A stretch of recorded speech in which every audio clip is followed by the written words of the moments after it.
Quando você vem com essa disposição para trazer até o altar de Deus a sua adoração, você se lembrar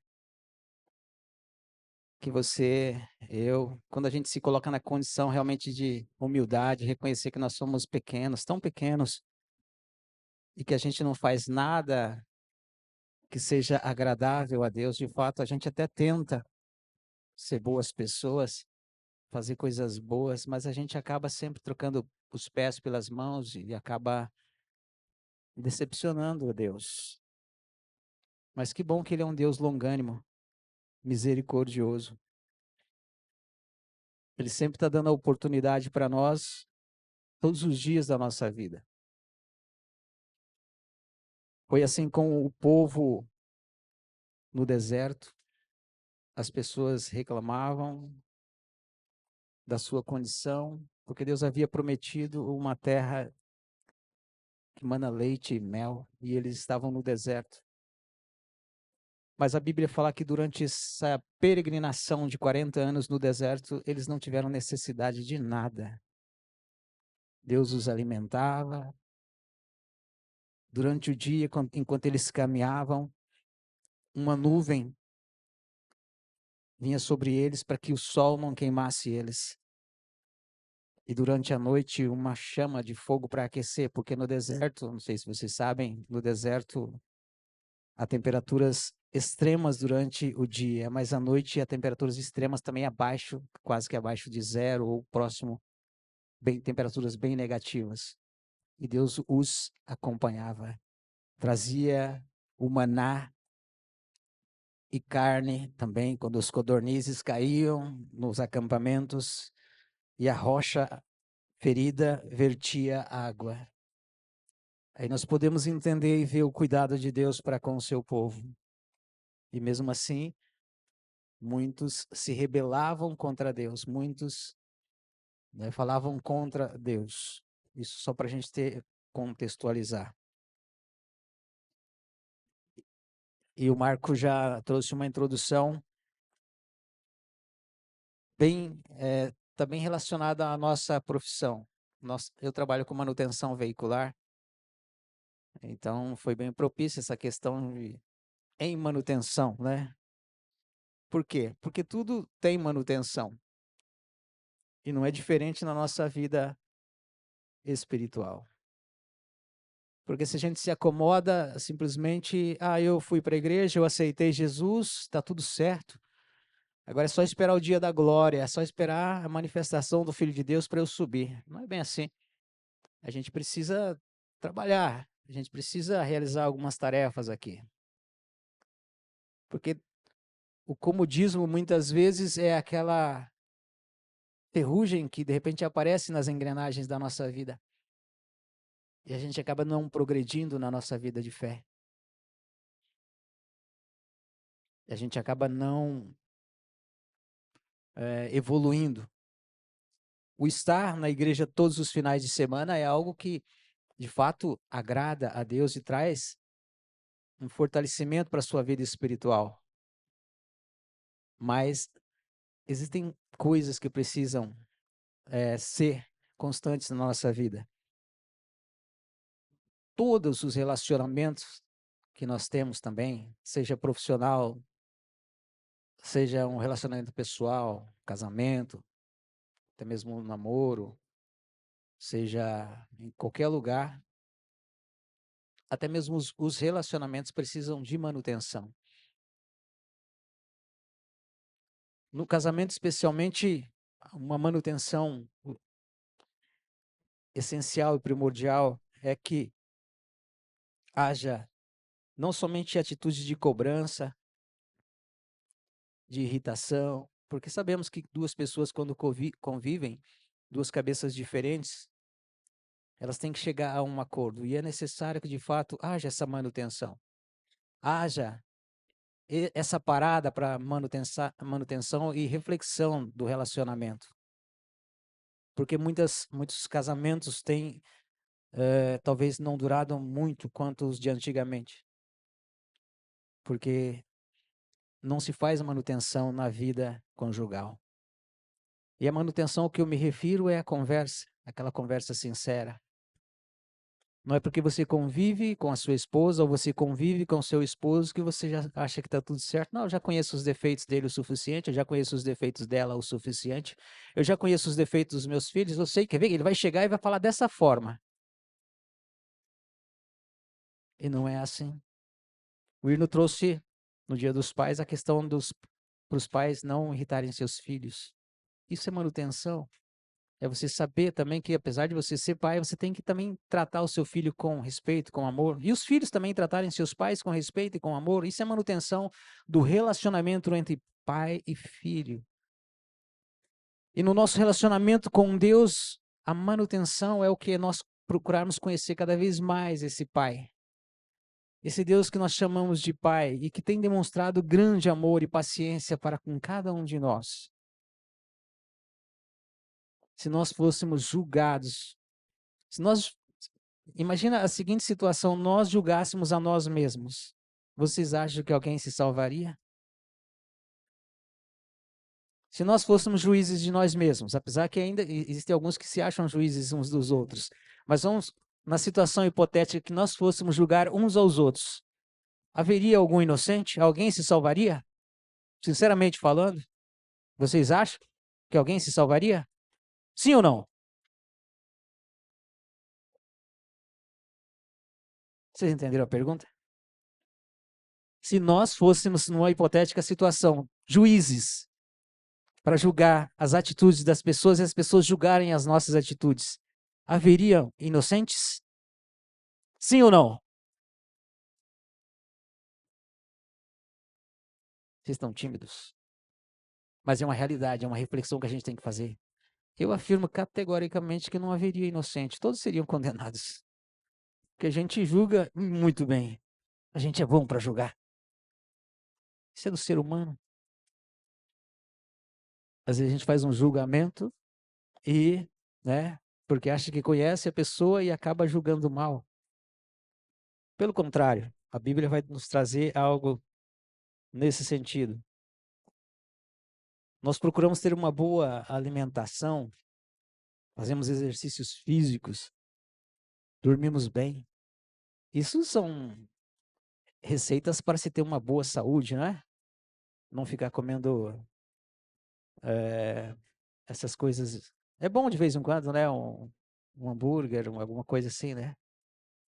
Mas todos os dias, de repente, é muita gordura, seu fígado já não está quase que aguentando, está para explodir, as artérias pedindo socorro. E você, é aquela promessa, né? Você não vai fazer uma caminhada. Não, não, eu estou pensando nisso. Mas fica só no pensamento, exercitando o pensamento, mas não toma atitude. Caminhar é bom. Fazer uma caminhada, ir para a academia. Não para ficar malhadão, malhadona, né? Mas para ter qualidade de vida. Isso é importante. Se você não pode ir para a academia, vai caminhar na beira da lagoa, é muito bom. Super recomendo. Apesar que, vez ou outra, eu vou. Quase nunca, mas às vezes que posso, vou. A minha esposa é fiel na caminhada, ela vai. E isso tem feito muito bom, muito bem para ela. Mas isso é uma manutenção de uma boa saúde. As mulheres que estão grávidas também, né? Os médicos recomendam que elas também, né, façam exercícios, caminhem, né? Tenham, né? Não fiquem só, né? Porque às vezes deve ser desconfortável, né? Uma criança crescendo no seu ventre e você só quer comer, comer, e de repente, né? Agora eu vou relaxar, né? Vou descansar um pouquinho mais aqui, né? Acho que não, né? Não, não. Mas é bom. Isso é a manutenção da sua gravidez. É a manutenção do bem-estar seu e do seu bebê, da sua criança, né? Então, são coisas que exigem manutenção.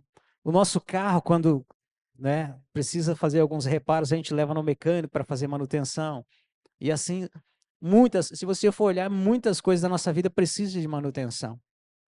E na nossa vida de fé, não é diferente.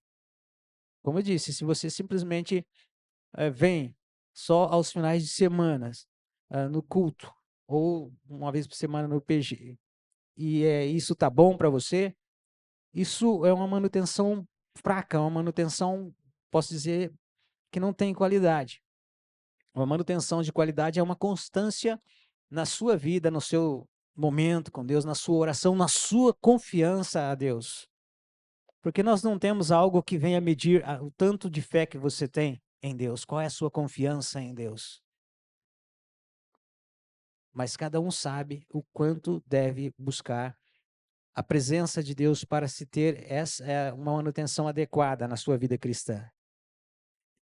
Então, essas coisas que eu citei, uma alimentação, exercício, dormir bem também, qualidade de sono. As pessoas, né, que de repente ficam até madrugada olhando joguinhos ou celulares, isso aí agora você não sente, mas no futuro isso vai fazer um peso tremendo na sua vida.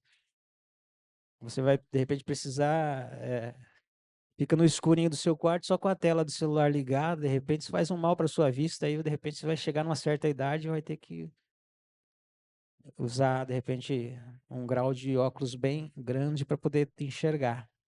Então, ter disciplina também é manutenção de vida, né? Então, essas são práticas que, de fato, nos levam a fazer a manutenção para ter uma boa saúde. São esforços ou atitudes que devemos ter para chegar a um bom resultado. Na vida cristã, vida de fé, existem passos a serem executados para a manutenção da nossa fé.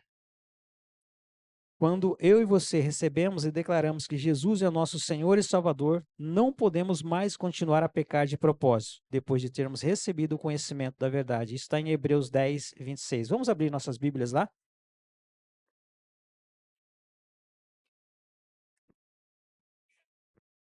Hebreus 10, 26 e seguintes.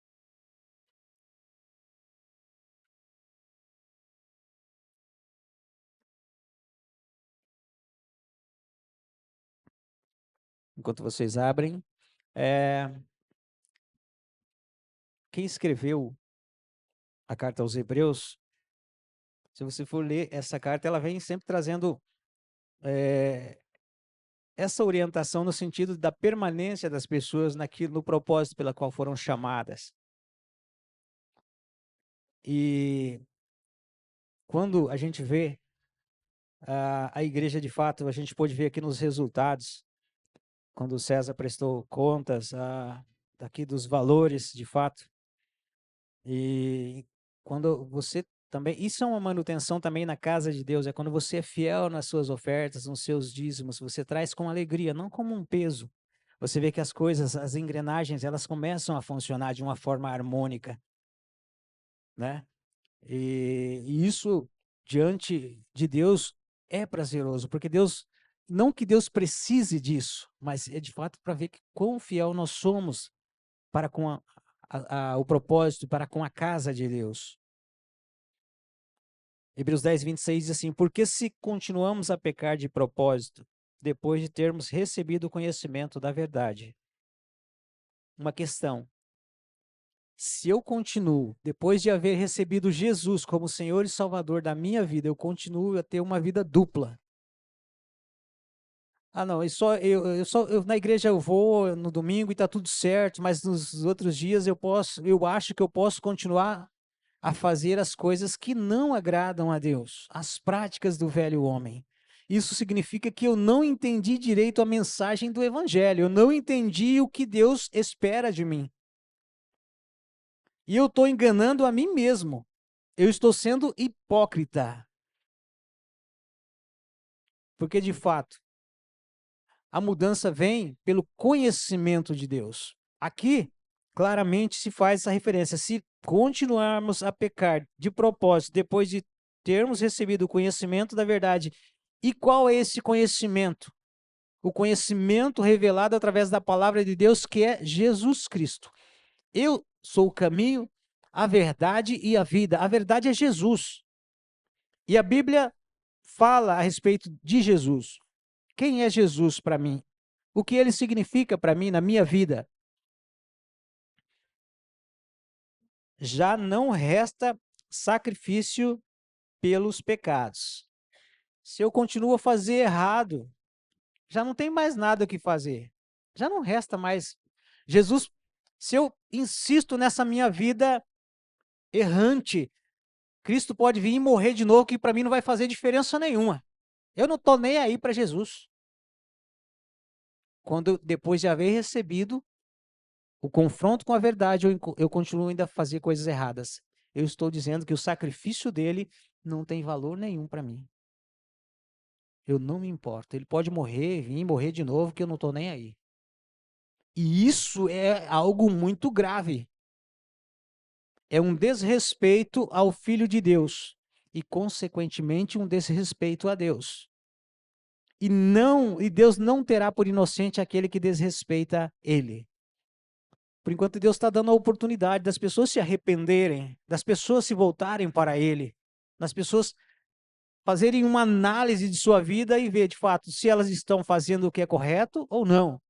E o Marco também disse uma coisa interessante, às vezes a gente também precisa ajudar outras pessoas também a fazer essa manutenção na sua vida de fé. De repente vê algum chiadinho, alguma coisa na vida do irmão, e se você tem essa liberdade, fala, irmão, de repente você tem que fazer uma manutenção. Essas coisas aí não são práticas que vão trazer benefícios para você. De repente você pode quebrar-se.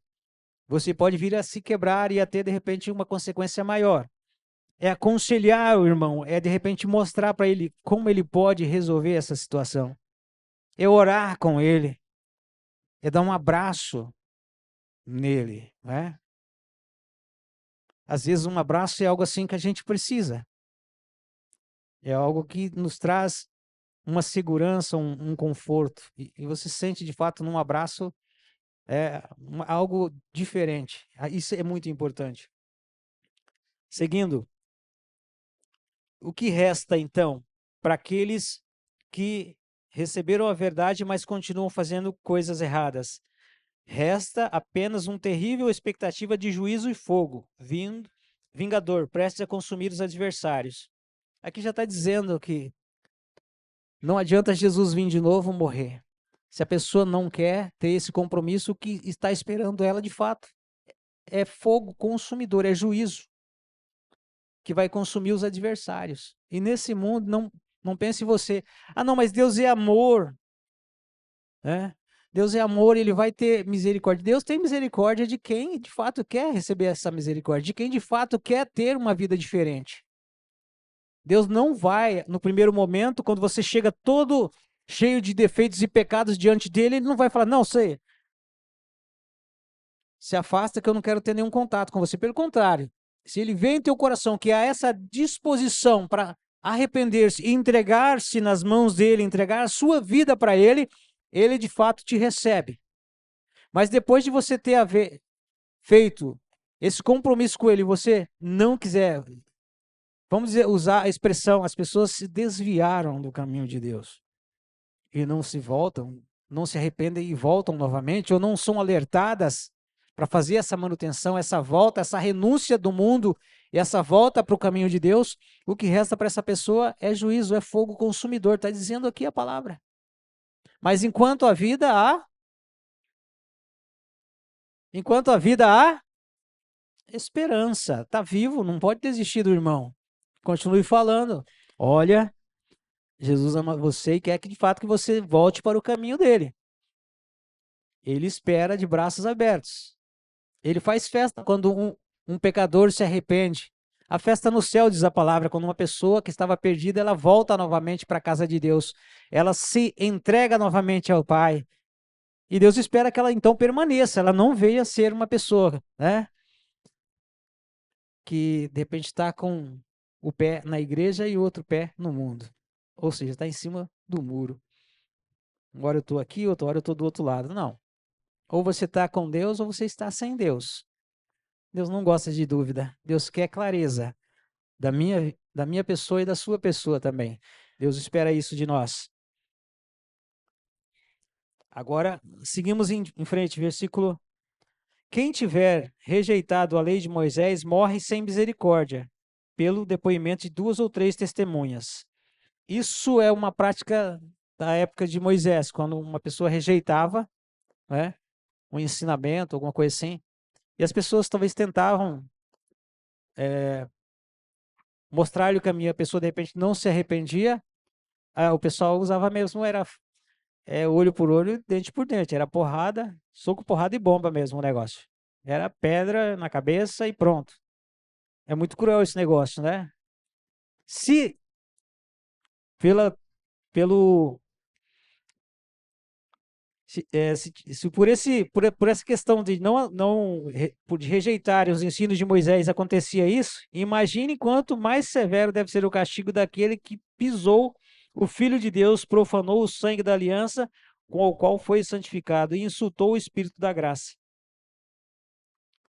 Se por uma coisa, uma lei mosaica, uma lei que foi dada de Deus para Moisés, para ele ensinar o povo, já havia essa rigidez na lei, imagina quanto mais para uma pessoa que profana e rejeita o sacrifício de Jesus. É um insulto para Deus. E talvez pelo silêncio de Deus, porque muitas coisas têm sido, especialmente nessa nossa época de muita comunicação muito rápida, as pessoas vão para os seus grupos, para as suas mídias sociais, fazerem chacotas de Deus, fazerem chacotas de Jesus. Na festa popular do Brasil, eles difamam Jesus, eles falam, né? É uma luta do bem contra o mal, onde o mal vence o bem. As pessoas parecem que estão loucas, elas estão sendo idiotizadas. A clareza e o entendimento parece que não tem espaço na mente delas, porque falta o conhecimento. Mas onde vamos buscar esse conhecimento? Ora, a palavra de Deus está aí. E mostro para vocês na Bíblia que o tempo da graça é agora. Vocês lembram do texto de Lázaro, que era um mendigo, e do rico? Quem conhece esse texto? Quem conhece? Por favor, levante a mão. Poucas pessoas conhecem o texto, mas é um texto muito rico. Lázaro, só para resumir, era um homem que não tinha. A única coisa que ele tinha era o conhecimento de Deus, e os amigos dele eram os cachorros, que vinham lamber-lhe as feridas. Era um cara cheio de. Mas ele tinha algo no seu coração. E aconteceu dele morrer. Ele sempre desejava comer das migalhas que caiu da mesa de um homem rico. E ele morreu e foi para o seio de Abraão. Foi para a glória. E aconteceu do rico morrer também, foi para o Hades. Hades significa inferno. E estando no inferno, ele levantou os olhos e viu a Lázaro e Abraão no seu seio. E ele disse: Ô pai Abraão, manda Lázaro molhar a ponta do dedo e me refrescar a língua, porque estou atormentado nessa chama. Não tem como, há um abismo entre nós. E aí cai por terra uma das grandes mentiras que o inimigo tenta plantar. Que pessoas que morreram voltam de novo para falar com você. Mentira. A Bíblia está dizendo que isso é mentira. São demônios falando. Mas ele fala, então, ele continua o diálogo e fala, então fala para ele ir lá avisar meus irmãos, para que eles também tenham entendimento e não venham para esse lugar de tormento. Você sabe, não tem. Eles têm a lei e os profetas, têm as igrejas. Onde é pregada. Então as pessoas não vão ter desculpa de falar assim, mas eu nunca ouvi. Tem igreja. Tem a palavra de Deus, você pode ir. Existem variedades. Mas procure uma igreja séria, onde a palavra de Deus de fato é lida. É explanada a palavra de Deus. Eles têm a lei e os profetas. Ouçam. Se eles não creem nas pessoas que estão lá, que podem falar, podem anunciar, que se arrependam, quanto mais uma pessoa volte dos mortos e fale para eles. Então, as pessoas não têm desculpa. Ninguém tem desculpa de repente chegar na presença de Deus e ter um momento de diálogo e falar: Senhor, por que o Senhor está me mandando para o inferno? Eu não estou te mandando. Você escolheu esse caminho.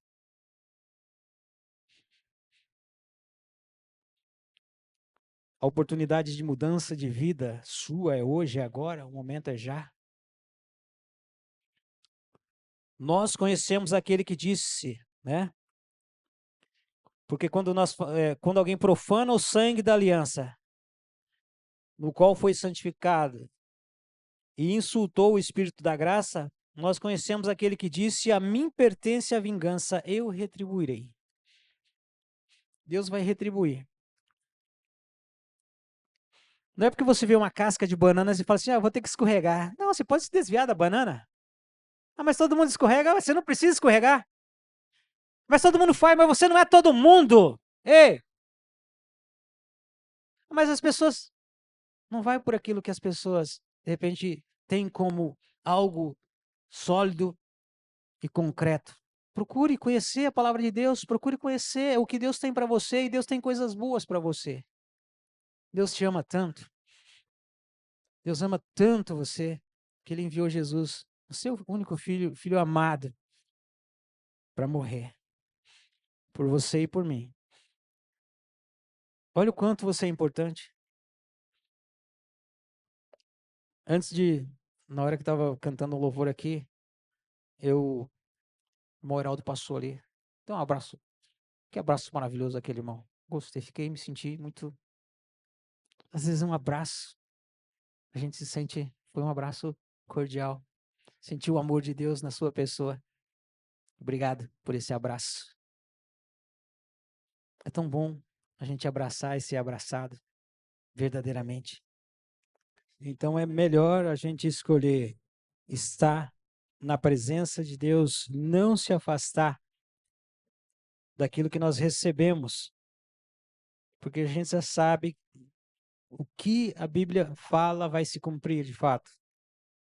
Então, a manutenção de uma vida espiritual passa também pelo o bom convívio na sua comunidade, com as pessoas.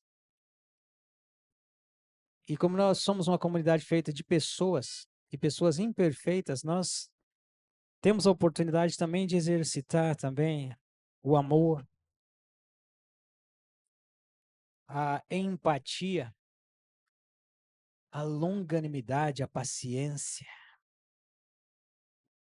Os irmãos, às vezes, não tiram você do sério, às vezes. Não tem aquela, às vezes que você quer, né? Senhor, me dá paciência, né? Porque às vezes a gente até também provoca isso nos irmãos também. A gente não é perfeito. E aí é o momento da gente exercitar isso. E Deus é amor. Olha que linda essa palavra. Deus é amor.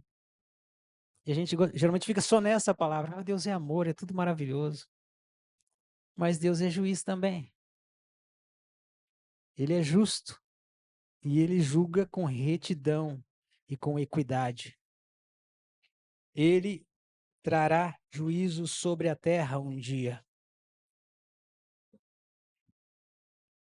Aí você pode pensar, ainda bem que eu não estou nessa lista aí de quem vai ser queimado. Será? Porque a manutenção, você tem feito a manutenção certinha? A manutenção da sua vida espiritual? Tem procurado orar? Até tem aqueles dias que você está muito, vamos assim, precisando desabafar. A palavra nos orienta também nesse sentido. Vai para o seu quarto, fecha a porta e ali você fala tudo para Deus. Que Ele vai te entender. As pessoas às vezes não vão te entender, mas Deus vai te entender. Fala para Ele. E Ele vai, de repente, tirar aquele peso do seu coração e você vai ter, de fato, você está chateado com alguém, você já não vai estar mais. Deus vai te dar estratégia para poder sair dali, daquele momento e conversar com a pessoa, se acertar com a pessoa e fazer as coisas conforme Deus manda. Porque o amor, ele está nisso. O amor é a arma mais poderosa que existe no mundo. Não existe outra arma mais poderosa que o amor. Jesus, pelo amor e pela obediência, venceu a morte e ressuscitou. Amém? Deus é amor, mas é juiz também, julga com verdade e retidão. O Senhor julgará o seu povo. Quem julga é juiz e Deus é juiz. Mas quem é o advogado que nós temos constituído na nossa causa? Jesus Cristo. E pelo contrário, ele não cobra honorários. Olha só que legal. Ele é um bom advogado, mas ele não cobra honorários para pegar a nossa causa. O que ele pede é que nós entreguemos a nossa causa nas mãos dele. Senhor, eis aqui a minha vida, a minha causa, sou pecador e eu preciso de alguém que me defenda, de alguém que de fato pague. Jesus já pagou isso. Quando eu e você não somos suficientemente bons para fazer algo diante de Deus que venha reparar o dano do pecado na nossa vida, Jesus fez por mim e por você. E é por isso que esse nome é exaltado, é glorificado, é colocado com alegria em todos os lugares. Porque o amor de Deus se revelou na pessoa de Jesus, por mim e por você. O Senhor julgará o seu povo. E a palavra vai dizer mais ainda: horrível coisa é cair nas mãos do Deus vivo. Não tenha medo das guerras, das bombas atômicas ou das coisas que estão acontecendo. O nosso temor e respeito deve estar que Deus é um juiz justo e ele julga com retidão. A palavra diz: horrível coisa é cair nas mãos do Deus vivo. Não queira cair nas mãos do Deus vivo. Mas vai chegar um dia que vai haver essa separação daqueles que têm o seu nome escrito no livro da vida e daqueles que não têm. O tempo da graça é agora. O momento é já. O dia é hoje. Precisamos ser perseverantes, pois depois de termos feito a vontade de Deus, alcançaremos a promessa. Isso dentro de pouco tempo. Ah, mas há muitos anos se vem pregando que Jesus vai voltar e ainda não voltou. Pode ser que eu e você já tenhamos morrido ou dormido no Senhor e ele não tenha voltado, mas ele vai voltar um dia. Nós não estamos preocupados quando vai ser. O que você tem que se preocupar é que se o seu nome está escrito no livro da vida. Isso sim. Que você tem feito a manutenção da sua vida cristã para, naquele grande dia, o Senhor te encontrar em perfeito estado de funcionamento. Jesus vai olhar assim para a sua manutenção e dizer, ó, manutenção em dia, hein? Beleza, tá maravilhoso sua manutenção aqui. O caderninho de manutenção diante de Deus vai estar em dia. Ó, fez as coisas corretas aqui, ó, perfeito. Checklist de Deus, muito bem. Olha só, você fez muito, ó, perfeito. Pode entrar para o descanso eterno.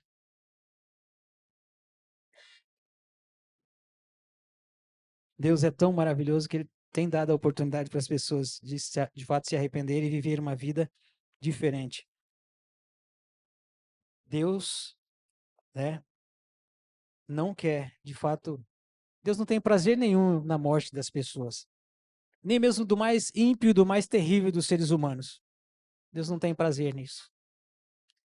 Mas porque Deus julga, Ele tem que agir com justiça. Porque Deus dá oportunidade a todos de arrepender-se, de se voltarem para Ele, de ter uma vida com a manutenção em dia, uma manutenção correta. Deus não quer pessoas desleixadas na sua presença. Deus quer pessoas que sejam fiéis na manutenção da sua vida espiritual, da sua vida de fé. Ir aos cultos, ir aos PGs, ter um momento de oração, ter um momento de comunhão com os irmãos, procurar ser uma boa pessoa na sociedade em que você vive, procurar ser um bom profissional no seu trabalho, agir com honestidade, porque surgem situações que, de repente, a sua honestidade ou a sua conduta cristã é colocada à prova. E se você se mantém firme no Senhor, mesmo que isso traga consequências para você, Deus vai olhar no seu checklist e vai falar: muito bem, você foi aprovado, você está indo muito bem. Obrigado.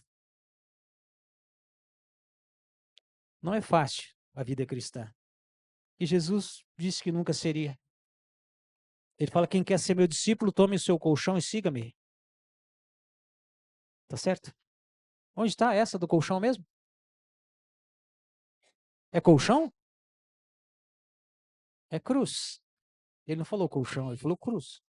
E cruz pesa. Mas a gente tem que levar a nossa. Para a gente se lembrar de que ele, além de levar aquela cruz pesada, ele levou todos os nossos pecados no seu corpo, fragilizado. Suportou as dores que a gente não consegue imaginar. Ele poderia pedir para Deus e Deus enviar os anjos para tirar ele desse sofrimento? Ele poderia, mas ele não fez, porque ele foi fiel. Fiel até a morte, morte de cruz. Com um propósito. Jesus cumpriu o propósito.